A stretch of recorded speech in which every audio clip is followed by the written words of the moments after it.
Betches Media presents Ha ha, laugh, funny. Mention It All, a Bravo by Betches podcast. We don't say that, but now we said it. With Dylan Hafer. Who gonna check me, bro? And Barry Rosenfeld. I need to start drinking alcohol. Now go to sleep, we.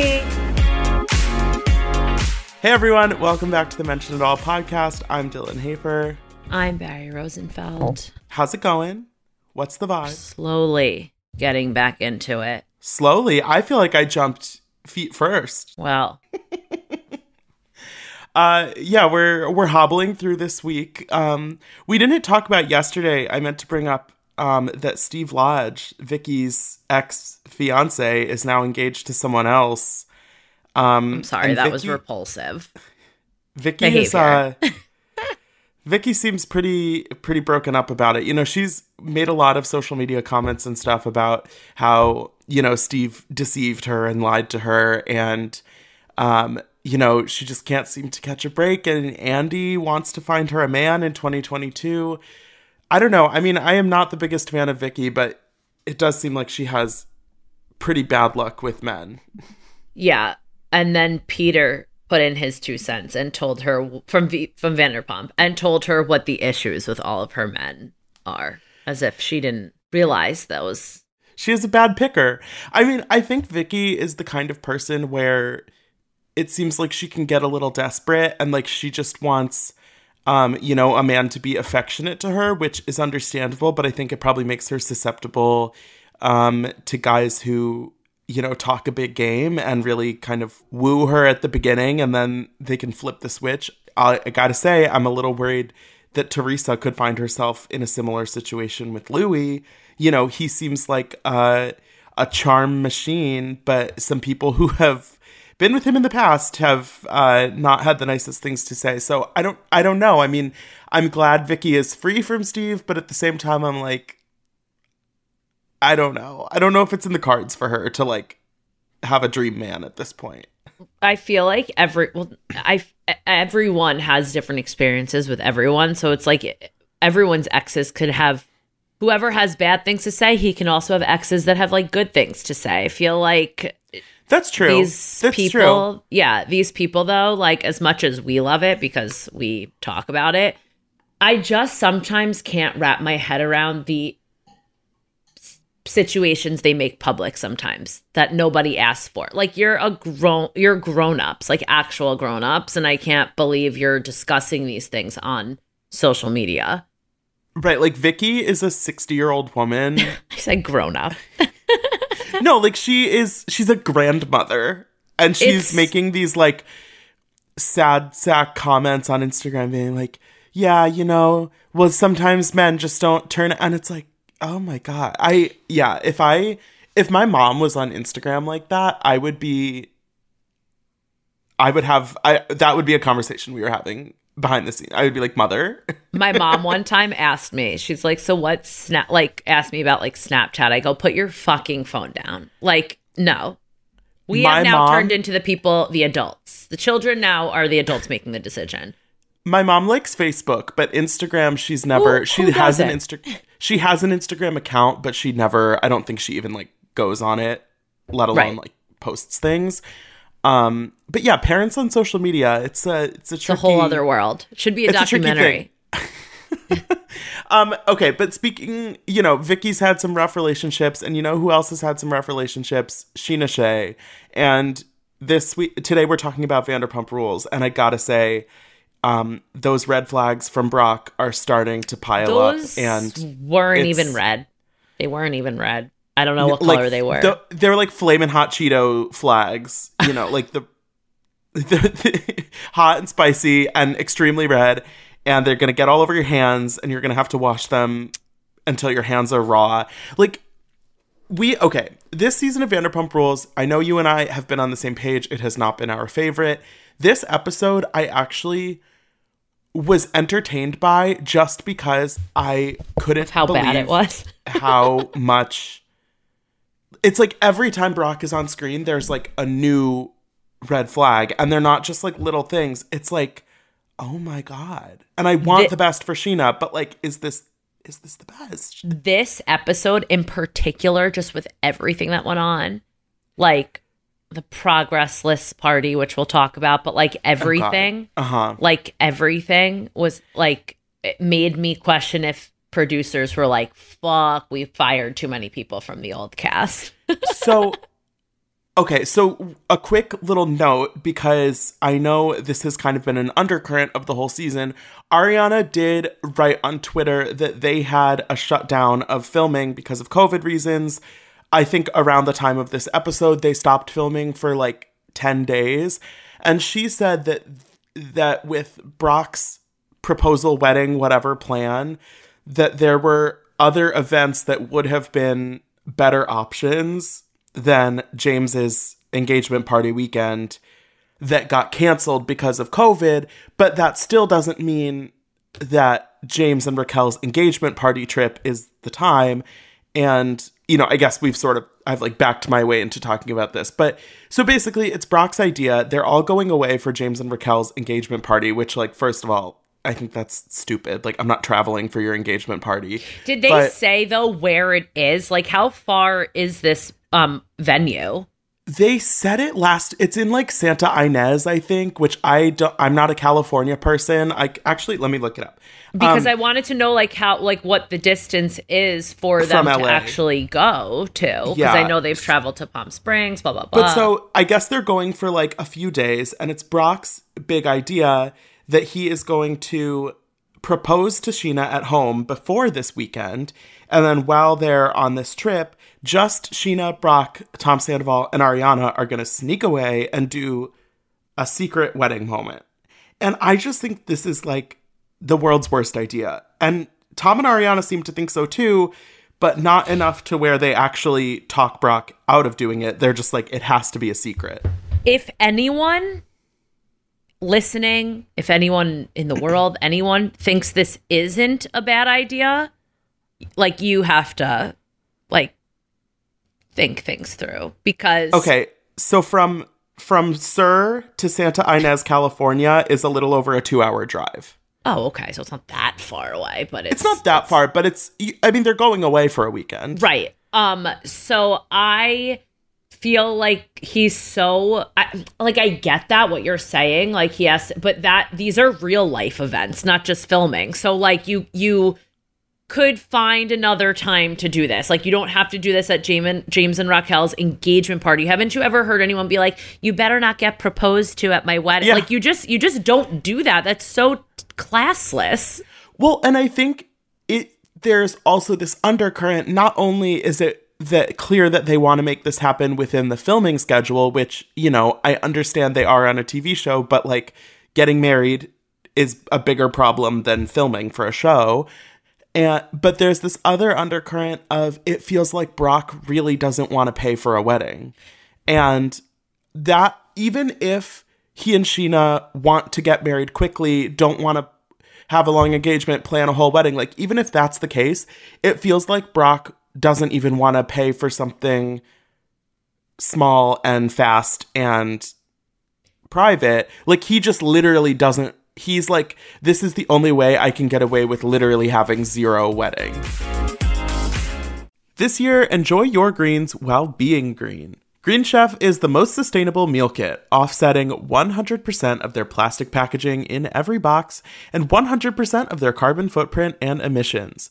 With fresh produce, premium proteins, and organic ingredients you can trust, Green Chef is the #1 meal kit for eating well. Green Chef's options for every lifestyle include keto and paleo, vegan, vegetarian, fast and fit, Mediterranean, and gluten-free. Whatever you're looking for, Green Chef is the meal kit you need to try.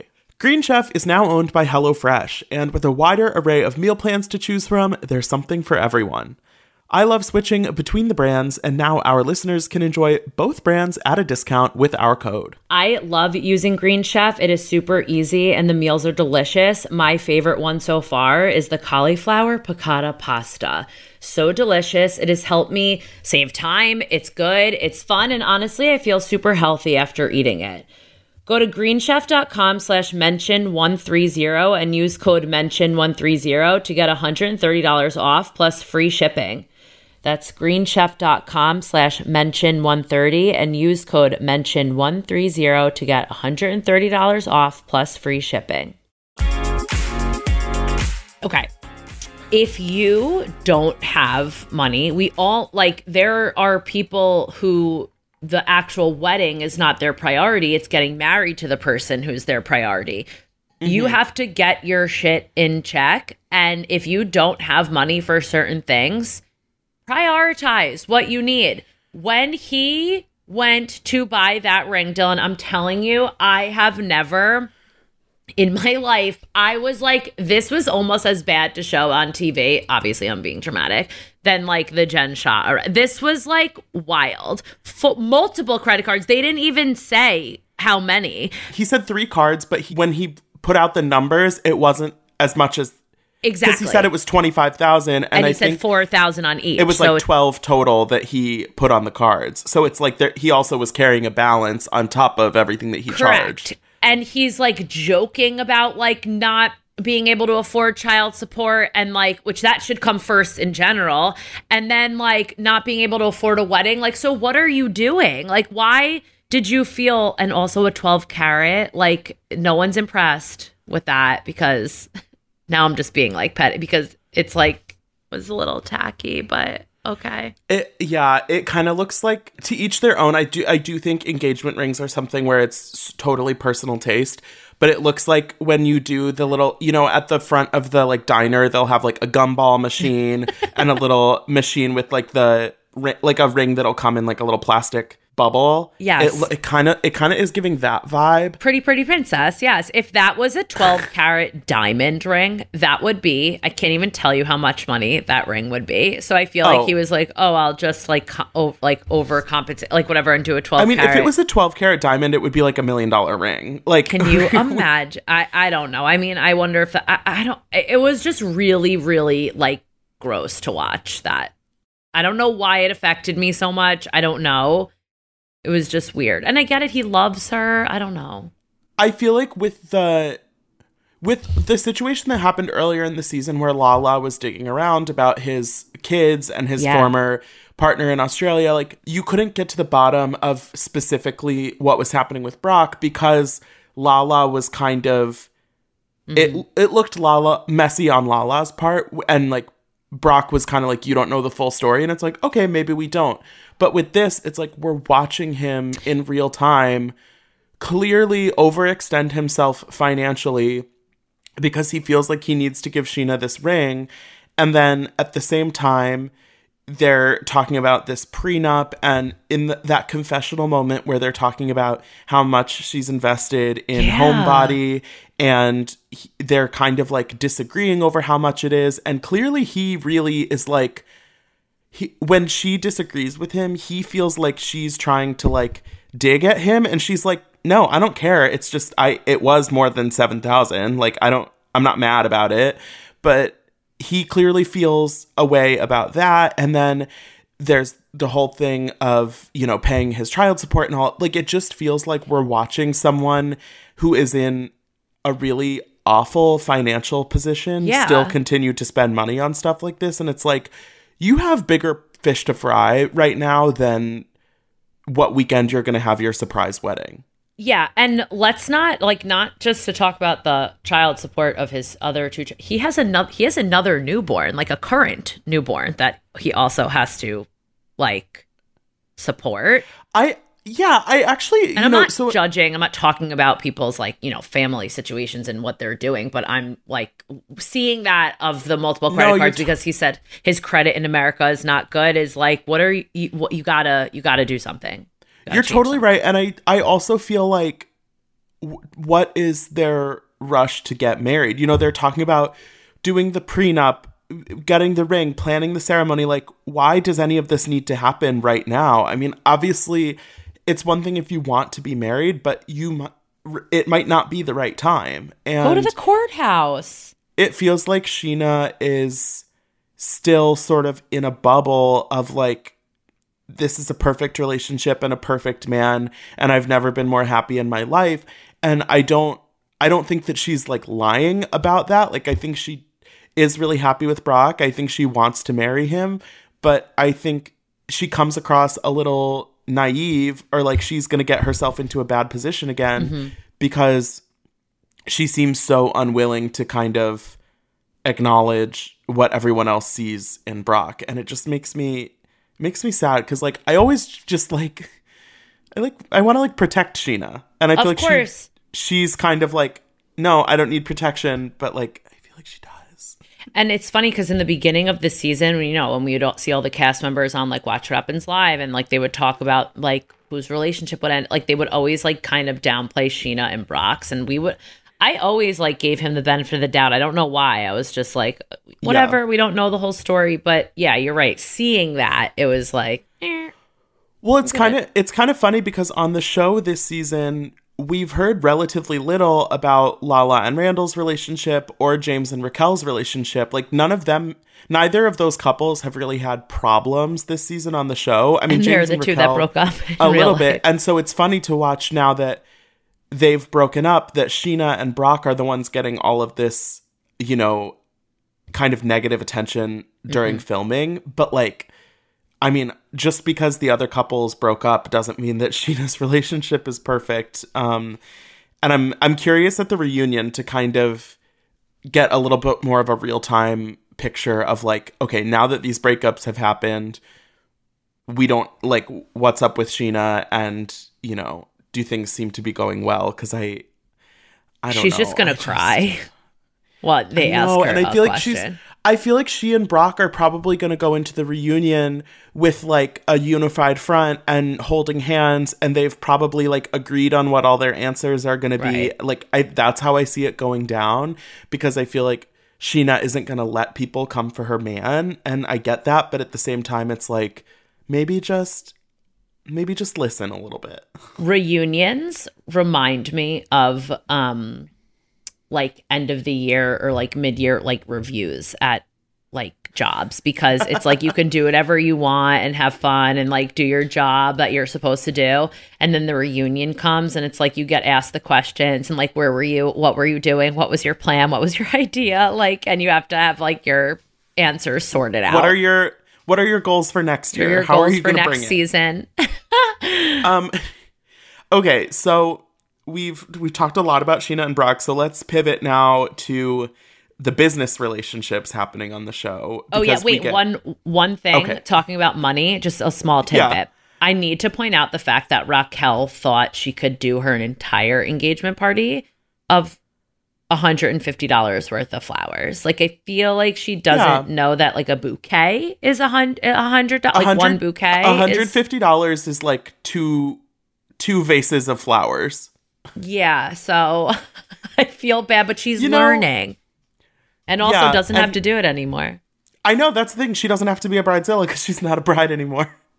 Oh, that was sorry. But so this episode, we have sort of new developments on both Schwartz and Sandy's, and Katie and Ariana's alleged gourmet sandwich shop, which we learn is going to be called Something About Her. They launched the Instagram last night, so it's... How do you feel about this name? Okay, so I don't understand how it goes with sandwich. Like, I don't get... I think they're really taking the idea of the... What author did they say? Nancy or... The author. I don't know.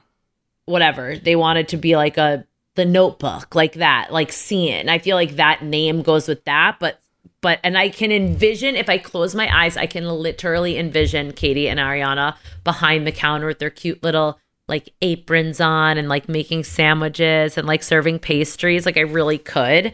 I just want to see it like in person. Like, I don't know. Like a ciabatta bread. I love how Katie's like, yeah, I mean, it's rough to go into business with your friends because then if it goes wrong, it's your business and your friendship. But with Ariana, I don't really have to worry about that. It's like, I don't disagree that it probably works in their favor that they're not like besties outside of this. Yes, but at the same time, their husbands are business partners, so that could go terribly wrong. Yeah, there's, everything in this episode is basically a red flag. They have a little meeting with Lisa, which, is cute. I I don't know. I sort of want Lisa to stop investing in these people's businesses just because it seems like a vicious cycle that we're never going to get out of. But she's not investing in this. Not right now. We'll see. But then over in Schwartz and Sandyland, not much has happened, but we decide that it is time for a progress party. And I would just like to say that I feel like having a progress party should require some kind of physical progress. Yeah, I feel like you're not the only one that thinks that. And it very much seems to me like nothing has actually happened. Like they have secured the space, but there doesn't seem to be progress in terms of the bar. And, you know, it's funny, I guess not funny for them. On the show, they're talking about, can we finish this in a month? Okay, maybe 3 or 4 months is more realistic. And now in real life, it's like 6 or 7 months later and the bar's not open. So it's like it's hard to really like feel optimistic about this when it seems like they are so behind. It's not even like behind. I feel like they truly don't even have a vision for this. Like Lisa always asks them like Tom is like, mind your bit. She needs to mind her business because he just doesn't like being told what to do. But Lisa knows what she's doing. Like, I don't understand why he can't just give her that credit. Like, she's fully aware of what to do. Yeah. And like, she's asking the right questions of things you need to think about, like, and your budget and how much it's going to cost and like these ideas that you have. And it was funny when they did this for Tom either last season or 2 seasons ago at this point, I don't know. And it was like under construction, so it was cool for everyone to go and like see it. But this, you're right, they just like kind of bought the place and they're like, this is it, which would have been a good idea to say this is it. But they called it a progress party and they didn't even start the construction yet. The floors, the ceiling, the paint, like nothing. All the decor and stuff was left from the last restaurant. The Mexican flags and stuff. It's like, yeah, like what? Why do you feel like it's time to have a party? Like, what are you celebrating? You're just having people over for drinks. There's no like point to it. And Tom made all the drinks like in his own kitchen and brought everything. Like, is that what they're going to be like? Or are they just testing it out? Like, I don't know. I mean, and also I wanted to know, like, I don't know if they mentioned that sign was just a joke or if that's the sign. Yeah, it's a little unclear to me. Raquel hopes it's a joke, and I sort of do too. She's so funny. She goes, maybe they should use a mood board. I will say, like, I agree with Tom Sandoval that it is technically none of Lisa's business because it's not her business, you know, it's not her company. But she is not wrong. And she also wants the best for them. Right. So I think it's like, I can acknowledge that from their point of view, it's like, Lisa, stay out of it. But also it's like, if you're walking into these traps and Lisa is going to point it out, like, it could still be helpful advice. And it seems like they are like kind of floundering. And I don't know, like, I want everyone on this show to succeed. There's no one on this show right now. It's not like when like Jax was here and like everyone and I was like, fuck Jax. It's like, I want them to be able to be successful, and it feels like they're having trouble on the path to success. Listen, the more places they open, the more places we have to go in LA. So like, I hope. And also about the sandwich shop, when they said they wanted to be unapologetically feminine, what the fuck does that mean for a sandwich shop? Like, what is that? Yeah. Maybe they just mean like the decor of the sandwich shop. I don't know.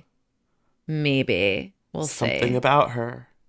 Like, what? I am like trying to figure out if that name connects to sandwiches in any way, and I have not been able to come up with anything. And their logo, it's like SAH, like Sa, but it's fancy. Like it's like salami and ham. So I was like, I wonder. Just picture ham for some reason. I just picture ham. I don't know.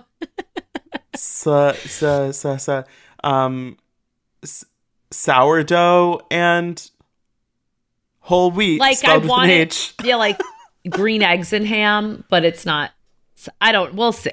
Best of luck. I don't know. Sourdough and hummus. Yeah, I don't know. But yeah, we'll see how this goes. But so Brock and James, sort of start to get into it at this progress party. Because James has decided that he is no longer planning on stopping smoking weed, which, I mean, honestly, like, I feel like it's James's life. He can decide what works for him. If he's gone 2 years without drinking, like, good for him. I don't know. Like, to me, like, smoking weed doesn't seem like destructive enough that I'm like, how are you doing this to yourself? But also it's like, I definitely don't think Brock gets to have an opinion on this. Yeah, he tries too hard to educate, like, other people in the group, and he doesn't have that, like, foundation yet. Right. Brock acts like he's some kind of life coach to the people in this group, and it's like, you haven't shown me that you have your shit together any more than James or anyone else in this group. So, like, if you want to talk to someone as a friend, that's great. But, like, you don't know James in a way that's like, no, bruh, actually, I think you should stop smoking weed. It's like, okay, like, thank you so much. I don't know. We'll circle back and get back to you how that goes. Yeah, and I feel like, especially leading into them going on this trip where he's trying to have the secret wedding, it's like, maybe you should just, like, be extra careful not to get on James's bad side, because you're, like, about to do something that could really go badly for you on his trip. So funny how they timed that out perfectly, though. Like, ended this episode with an argument and then going right into something that could obviously escalate. So, I know. I'm like, I feel like I'm like finally sort of getting into this season just because it is such a mess. And also, I guess I'm happy that we're not watching the, like, Tom versus Katie stuff anymore. Like, they seem to have kind of figured that out, at least for the moment. But yeah, I don't know. We'll see what happens on this trip. It can't go well. So, well, it's just, yeah, and it's hard to wrap my head. It's not going well. I can't just not say it's not going well in real life either, because, like, is this an engagement party that was completely wasted?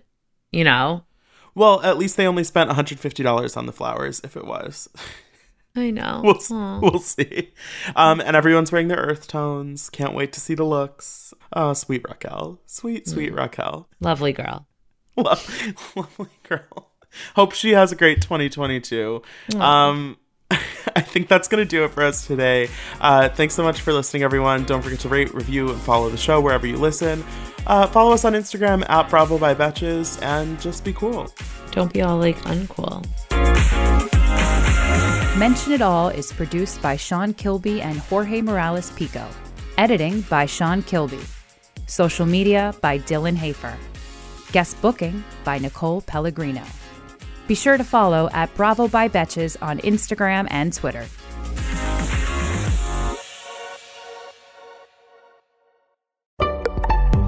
Betches.